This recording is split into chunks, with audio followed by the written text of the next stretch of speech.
Listening exercise, in a hotel.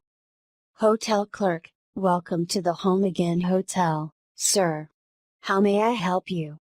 Mr. Edwin, hello. I would like a non-smoking room with a double bed. Hotel clerk, do you have a reservation? Mr. Edwin, no, I'm afraid I don't. Hotel clerk, let me see. We don't seem to have any rooms with double beds right now. We are very full tonight. We've got a large conference going on. Mr. Edwin, I see. So what do you have available? Hotel clerk, well, not much. It seems we have a small corner room on the 5th floor. It has a single bed and a bathroom with a shower.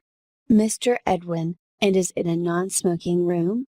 Hotel clerk, no, the 5th floor is a smoking floor.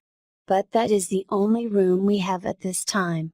Would you be interested in it? Mr. Edwin, wow. That's terrible. I didn't realize. I knew I should have made a reservation before I left home.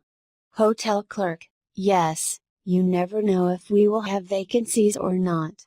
Mr. Edwin, I guess I'll have to take that room, then.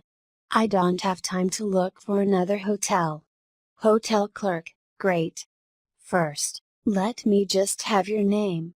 Vocabulary: double bed made for 2 people, single bed made for 1 person, I'm afraid.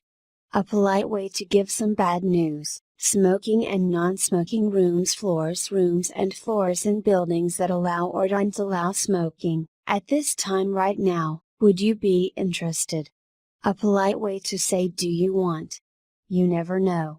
It's difficult to know when. Vacancy: empty rooms, a room available.